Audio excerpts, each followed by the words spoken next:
Hello students, आपका फिर से एक बार के स्टडी चैनल के अंदर स्वागत है। अब तक अपन ने गोलीय दर्पण के बारे में बात की थी। ठीक है, तो उसमें क्या था कि कितने तो प्रतिबिंब बने थे, उसका दर्पण सूत्र क्या था, आवर्धन क्षमता क्या थी, ये अब तक अपन ने उसके अंदर क्या किया था, डिस्कशन किया था। ठीक है, तो और आप इसके आगे का जो नेक्स्ट टॉपिक है वो अपना प्रकाश का अपवर्तन। तो परावर्तन के बारे में जितना भी था वो अपन ने खत्म कर चुके हैं, अपन खत्म कर चुके हैं। इसके बाद का जो नेक्स्ट टॉपिक है, मतलब प्रकाश से संबंधित जो नेक्स्ट घटना, अपनी नेक्स्ट इवेंट है, वो कौन सा है, प्रकाश का अपवर्तन है। ठीक है, तो इसके बारे में अपनी को क्या करना है, स्टडी करनी है। ठीक है, तो अपना स्टार्ट करते हैं टॉपिक प्रकाश का अपवर्तन। देखो, प्रकाश के अपवर्तन, प्रकाश का जो अपवर्तन होता है वो प्रकाश के परावर्तन से ही संबंधित है। ठीक है, तो जब कोई प्रकाश किरण किसी एक माध्यम से आपतित होकर अंतरापृष्ठ सतह से टकराती है, मतलब किसी माध्यम से यदि कोई प्रकाश किरण आपतित होती है, किसी सतह पर आपतित होती है, तो वो प्रकाश किरण उस सतह से टकराकर यदि दूसरे माध्यम में लौट जाती है, मतलब सेकंड माध्यम के अंदर क्या कर जाती है, इंसिडेंट कर जाती है या गमन कर जाती है, तो ये जो प्रकाश की घटना है वो कहलाता है प्रकाश का परावर्तन, सॉरी प्रकाश का अपवर्तन कहलाता है। परावर्तन क्या था कि जिस माध्यम से प्रकाश किरण आपतित होती है वो प्रकाश किरण उसी माध्यम में क्या होती है, लौट जाती है। समझ में ही बात। जबकि प्रकाश का अपवर्तन में क्या होती है कि प्रकाश किरण एक माध्यम से आती है और दूसरे माध्यम में क्या करती है, प्रवेश कर जाती है। ये जो घटना होती है वो क्या कहलाती है, प्रकाश का अपवर्तन कहलाती है। ठीक है, बात करते हैं अपन इसके लिए। ये मान लेते हैं कि अपने पास ये पृष्ठ है, कौन सी पृष्ठ है, अंतरपृष्ठ सतह मान लेते हैं इसको। ये एम और ये एम डैश एक अंतरपृष्ठ सतह है, इसके ऊपर ये एक अभिलंब है, ये वाला क्या बोलते हैं इसको, अभिलंब, नॉर्मल, क्या बोलते हैं, अभिलंब, और ये होता है नॉर्मल। ठीक है, इसको बोलते हैं अंतरापृष्ठ सतह, क्या बोलते हैं, अंतरापृष्ठ सतह। ठीक है, तो जब कोई प्रकाश किरण एक माध्यम से आपतित होती है तो इस माध्यम को मान लेते हैं कि माध्यम फर्स्ट, और ये हो जाता है माध्यम सेकंड। ठीक है, चाहो तो आप इसको विरल माध्यम मान सकते हो। ठीक है, और ये हो जाता है सघन माध्यम। कौन सा हो जाता है, सघन माध्यम। ठीक, तो देखो सघन माध्यम होता है, एक तो होता है सघन माध्यम और एक होता है विरल माध्यम। ठीक है, तो सघन माध्यम और विरल माध्यम क्या क्या होते हैं कि विरल माध्यम तो वो होता है जिसके अंदर माध्यम के जो कण होते हैं, माध्यम के कणों के मध्य की दूरी क्या होती है, न्यूनतम होती है, बहुत ही कम होती है। तो वो माध्यम तो कौन सा कहलाता है, अपना विरल माध्यम। और जिसके अंदर माध्यम के कणों की दूरी क्या होती है, अधिक होती है, माध्यम के कणों के मध्य की दूरी क्या हो, अधिकतम हो, तो वो तो कहलाता है सघन माध्यम। और किसी विरल विरल माध्यम कौन सा होगा, जिसमें उपस्थित माध्यम के कणों के बीच की दूरी क्या हो, न्यूनतम होती है, तो वो विरल माध्यम। और सघन माध्यम कौन सा होता है, जिसमें माध्यम के कणों के बीच की दूरी क्या हो, अधिकतम हो, वो कौन सा कहलाता है, सघन माध्यम कहलाता है अपना। ठीक है, अब क्या होता है कि ये जो विरल माध्यम है उसमें प्रकाश का जो वेग है वो v1 मान लेते हैं, और इस वाले माध्यम में कितना मान लेते हैं, v2 मान लेते हैं।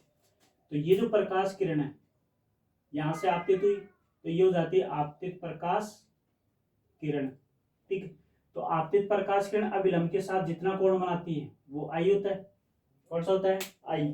ठीक है, तो यहाँ पे अपन माध्यम दूसरा बता देते हैं अपन कि ये माध्यम अलग है, यहाँ पे ये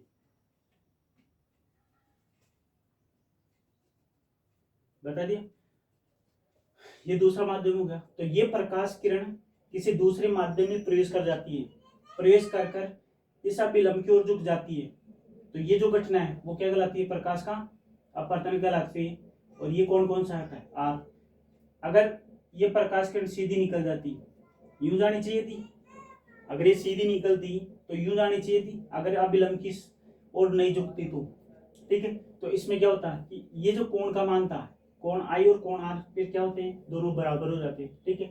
लेकिन क्या होता है कि जो विरल माध्यम होता है, विरल माध्यम होता है, विरल माध्यम में जो प्रकाश की चाल होती है, विरल माध्यम में प्रकाश की चाल होती है वो अधिक होती है, और सघन माध्यम में जो प्रकाश की चाल होती है वो क्या होती है, न्यूनतम होती है। तो V1 का मान ज्यादा होता है V2 से, जब जब अपवर्तन किस में होता है, विरल से सघन में होता है।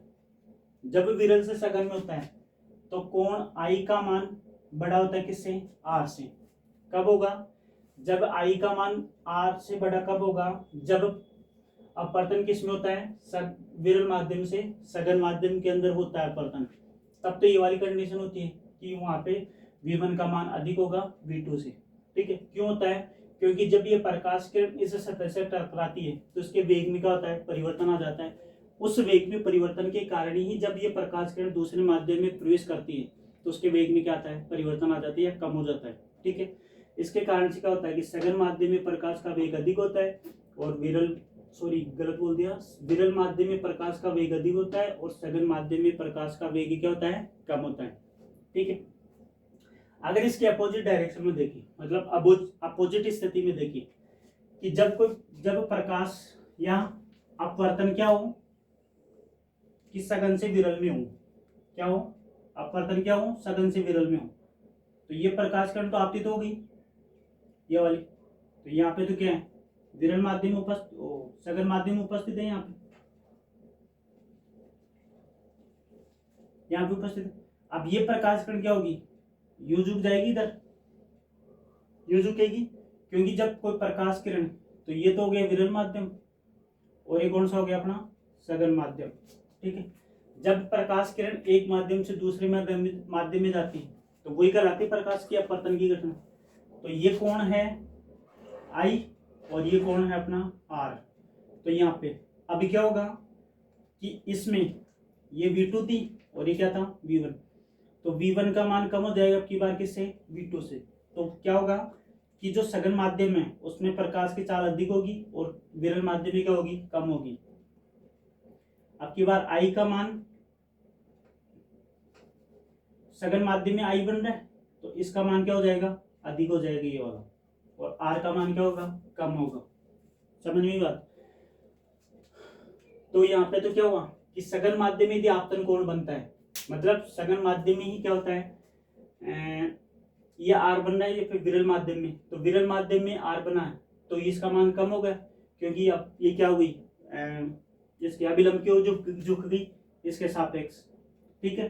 तो ये जो प्रकाश की घटना थी वो क्या कहलाता है, प्रकाश का अपवर्तन कहलाता है। तो इसका एक ही औचित्य है या एक ही रिजल्ट निकलता है इससे कि जब कोई प्रकाश किरण किसी एक माध्यम से आपतित होकर किसी दूसरे माध्यम में यदि विलंब की ओर झुक जाती है तो वो घटना क्या कहलाता है, प्रकाश का अपवर्तन कहलाता है, ठीक।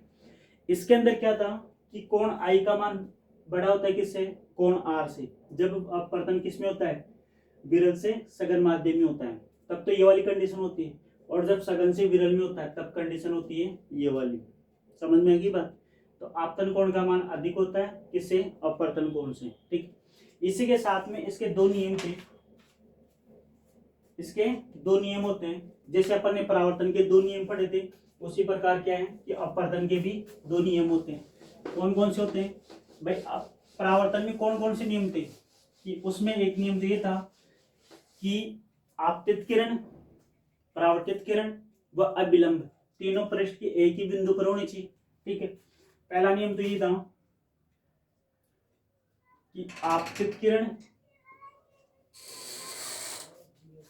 अभिलंब व परावर्तित किरण तीनों एक ही तल में होनी चाहिए। क्या होनी चाहिए, एक ही तल में होनी चाहिए। ये था पहला नियम उसका। तो अपवर्तन का भी पहला नियम यही होगा। क्या होगा कि अपवर्तन का भी पहला नियम यही हो जाएगा, ठीक है। सेकंड नियम में होता है उसका, उसमें परावर्तन में तो क्या था कि परावर्तन कोण बराबर होता है किसके, आपतन कोण के, ठीक है। इसमें क्या होगा कि जो माध्यम का अपर्तनांक होता है, मतलब दो माध्यम थे सघन और विरल, तो इन दोनों माध्यमों का जो अपर्तनांक होता है वो इससे कोण और इस कोण के अनुपात की होता है, बराबर होता है। मतलब ये होता है कि जो अपर्तनांक होता है, मतलब आपतन कोण की ज्या और अपवर्तन कोण की ज्या का जो अनुपात होता है वो क्या होता है, एक नियतांक के बराबर होता है। किसके इक्वल होता है, नियतांक के बराबर। तो साइन आई बटे वे साइन आर, ये जो नियतांक है उसको अपन मान लेते हैं म्यू। कितना मान लेते हैं, म्यू मान लेते हैं, और इसको लिख देंगे अपन 2, 1। तो इसका मतलब हो गया कि सघन माध्यम विरल माध्यम का सघन माध्यम के सापेक्ष अपर्तनांक हो गया ये वाला। क्या हो गया, विरल माध्यम के सापेक्ष सघन माध्यम का अपर्तनांक हो गया। आगे अपना टॉपिक आएगा सापेक्ष अपर्तनांक। तो इसको कहते हैं नियतांक, और नियतांक को अपन ने माना म्यू। तो म्यू क्या है कि किसी भी माध्यम का ये क्या होता है, अपर्तनांक होता है। ठीक है, तो साइन आई बटे में साइन आर, इसका मतलब हो गया कि आपतन कोण की ज्या साइन थीटा को बोलते हैं, कोस थीटा को बोलते हैं, और इस पर ज्या बोलते हैं टेन थीटा को। ठीक है, तो यदि आपको दिशा निकालनी हो तो टेन थीटा यूज में लेते हैं, और यदि ज्या और कोस ज्या निकालनी है तो कोस थीटा काम में साइन थीटा निकालते हैं, साइन थीटा काम में लेते हैं और कोस थीटा काम में लेते हैं। ठीक है, तो यहाँ पे अपने को साइन आई, तो ये हो गया आपतन कोण की ज्या तथा अपवर्तन कोण की ज्या का जो अनुपात होता है वो एक नियतांक के बराबर होता है। ये अपवर्तन का क्या होता है, दूसरा नियम होता है। ठीक है, इसके बाद में आता है कि अपवर्तनांक क्या होता है। नेक्स्ट टॉपिक अपना अपवर्तनांक। अपवर्तनांक क्या होता है, ठीक है। तो अपवर्तनांक क्या होता है कि ये जो अपवर्तनांक होता है वो दो माध्यमों के अंदर क्या होता है, प्रकाश की चालों का अनुपात होता है। तो माध्यम फर्स्ट में प्रकाश की चाल बटे हुए माध्यम सेकंड में प्रकाश की चाल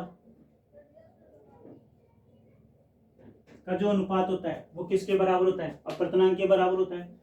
कि अपवर्तनांक क्या होता है कि दो माध्यमों में प्रकाश की चालों का जो अनुपात होता है, दो माध्यमों में प्रकाश की चालों का जो अनुपात होता है वो किसके बराबर होता है, अपवर्तनांक के बराबर होता है। यहाँ पे किसके बराबर होता है, अपवर्तनांक के बराबर।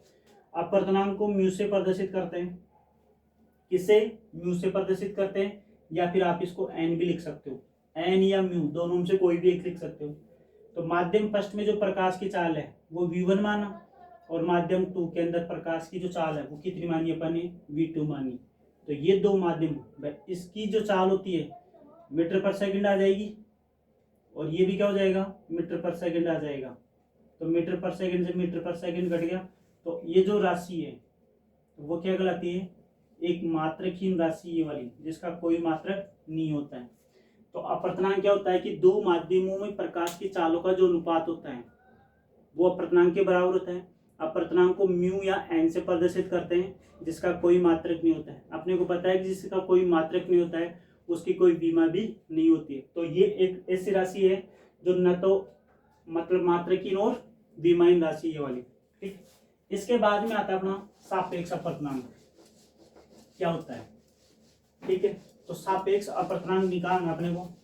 तो जब किसी एक माध्यम का दूसरे माध्यम पर अपवर्तनांक निकालते हैं, मतलब दो माध्यमों का जब अपवर्तनांक निकालते हैं तो वो कहलाता है सापेक्ष अपवर्तनांक। क्या कहलाता है, सापेक्ष अपवर्तनांक। बात करते हैं सापेक्ष अपवर्तनांक। ठीक है, देखो एक माध्यम का दूसरे माध्यम के सापेक्ष या दूसरे माध्यम का पहले माध्यम के सापेक्ष यदि अपवर्तनांक ज्ञात किया जाता है तो वो क्या कहलाता है, सापेक्ष अपवर्तनांक ज्ञात कहलाता है। ठीक है, तो देखो ये जो सापेक्ष अपवर्तनांक है, सापेक्ष अपवर्तनांक, तो अपन निकाल लेते हैं कि पहले माध्यम का अपवर्तनांक बटे दूसरे माध्यम का अपवर्तनांक। ठीक है, जैसे अपन अभी लिया था कि एक तो होता है विरल और एक होता है सघन। तो विरल का सघन माध्यम के सापेक्ष जो अपवर्तनांक निकालना है वो निकालना अपने को, तो इसको लिख सकते हैं μ12, मतलब जिसका निकालना है ना उसको ऊपर लेना है और जो दिया गया है वो नीचे लेना है। तो पहले माध्यम का अपवर्तनांक n1 मान लेते हैं और दूसरे माध्यम का अपवर्तनांक n2 मान लेते हैं। समझ में? इसको चाहो तो आप यूं भी लिख सकते हो 1 2। तो इसका मतलब ये हो गया कि पहले माध्यम का दूसरे माध्यम के सापेक्ष अपवर्तनांक हो गया वाला, इसको देते हैं समीकरण नंबर 1। इसी प्रकार दूसरे माध्यम का पहले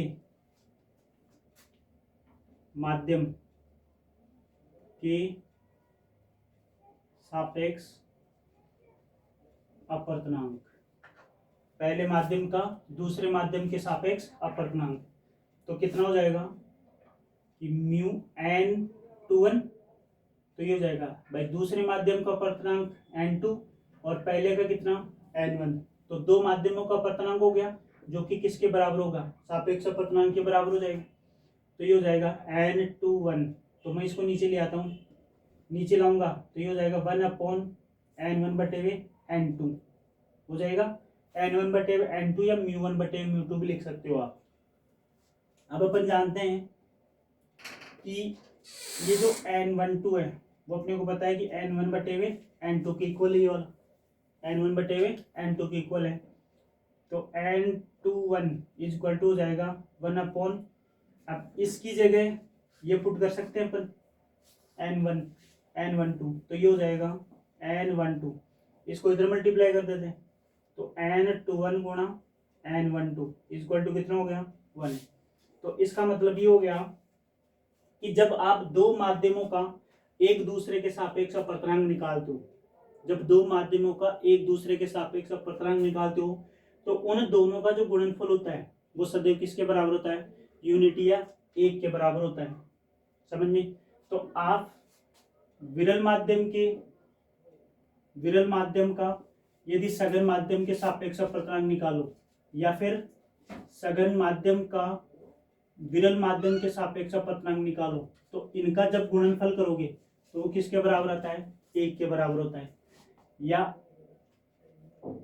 n12 निकालो या फिर n21 निकालो, इन दोनों का मल्टीप्लाई करोगे तो किसके बराबर आ जाएगा, 1 के बराबर आ जाएगा ये वाला, या 1 के बराबर होता है।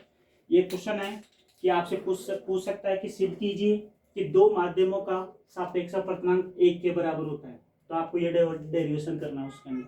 समझ में ये बात? नेक्स्ट टॉपिक के बारे में बात करते हैं अपन कि जो अपवर्तन था उस अपवर्तन से संबंधित कई प्रकार की घटनाएं होती हैं। अपवर्तन से संबंधित क्या होती है कि कई प्रकार की घटनाएं होती है। तो अपने दैनिक जीवन में अपवर्तन का क्या महत्व है वो पढ़ना है अपने को। ठीक है, तो इसके बहुत सारे उपयोग हैं। जैसे कोई भी आपको कांच की झिल्ली दी गई है, ठीक है, तो उस कांच की झिल्ली से अपवर्तन कैसे होता है। पानी के गिलास में पानी भर लेते हैं तो उसमें जब कोई रोड डालते हैं, कांच की रोड डालते हैं या पेन वगैरह कुछ भी डालते हैं तो अपने को तिरछा नजर दिखाई देता है। ठीक है, तो ये सब अपवर्तन की घटनाएं हैं। ठीक है, तो अपने का नेक्स्ट टॉपिक है कि अपने दैनिक जीवन में अपवर्तन का किस प्रकार महत्वपूर्ण है। ठीक है, तो इसमें पहला है कि आयताकार झिल्ली भी बोल सकते हो या आयताकार परत भी बोल सकते हो। आयताकार झिल्ली के कारण पार्श्विक विस्थापन, ये क्या होता है पार्श्विक विस्थापन? देखो ये मेरे पास एक आयताकार झिल्ली है, इसका अपने एक प्रैक्टिकल भी है, माइनर प्रैक्टिकल है ये वाला।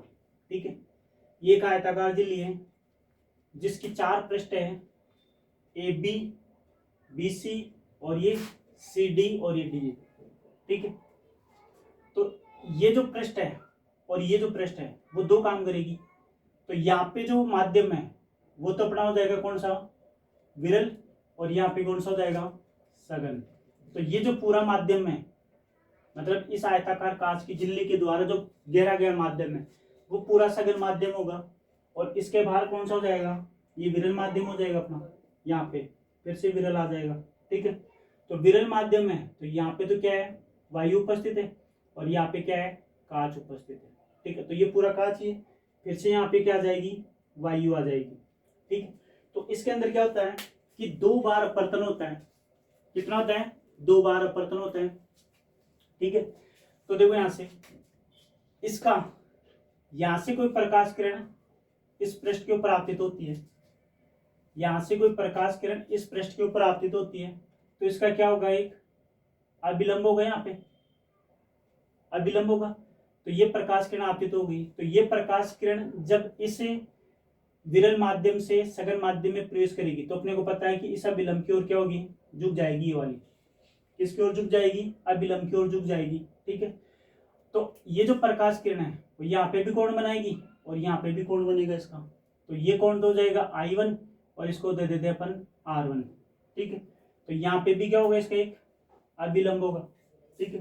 तो जब ये प्रकाश किरण यहाँ से एक अपवर्तन तो हो गया, अब दूसरा अपवर्तन होगा अपने यहाँ पे, तो ये प्रकाश किरण यहां से देखो इस वाली पृष्ठ के लिए तो क्या करेगी, अपवर्तित किरण का काम करेगी, जबकि जो CD पृष्ठ है, एक अपवर्तन तो होता है AB पृष्ठ से और दूसरा अपवर्तन होता है CD पृष्ठ से। जब ये प्रकाश किरण CD पृष्ठ से अपवर्तित होगी तो ये प्रकाश किरण क्या होगी, अभिलंब से दूर हटती हुई नजर आएगी। क्यों आएगी, क्योंकि ये जो प्रकाश किरण है जिस माध्यम में आपतित हुई थी वापस से उसी माध्यम में क्या होगी, परावर्तित होगी। तो यहाँ पे और यहाँ पे दोनों क्या होगी, सेम घटनाएं उपस्थित होगी यहाँ पे, ठीक है। तो ये जो कोण है ये हो जाएगा अपना R2, और ये कौन सा कोण हो जाएगा, इसको बोलेंगे अपन I1, ठीक है। तो ये I1 हो जाएगा, ये कौन सा हो जाएगा, R2 हो जाएगा, या फिर इसको अपन कह देंगे इसका विलंब होगा ये वाला, ठीक है। तो ये कौन हो जाएगा I2 और सॉरी ये हो जाएगा R2 और इसको कह देंगे I1, ठीक है। I1 भी दे दिया ना, I1 R1,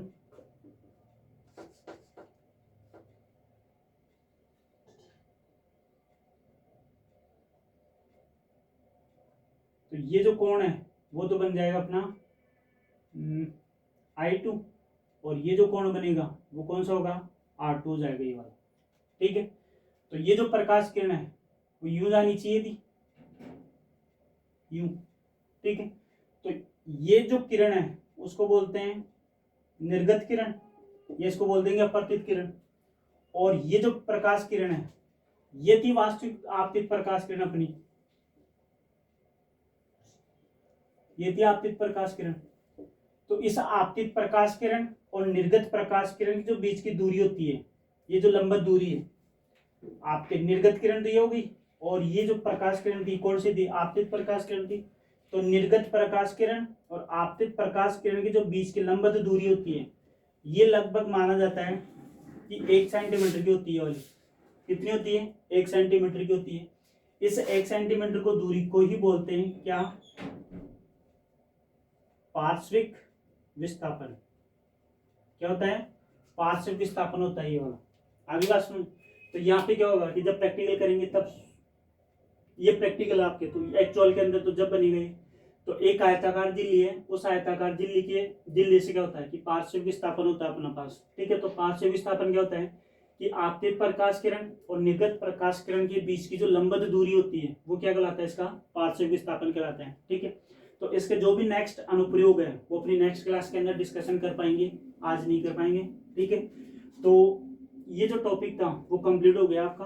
तो नेक्स्ट टॉपिक के बारे में अपन नेक्स्ट क्लास के अंदर डिस्कशन करेंगे। Thank you.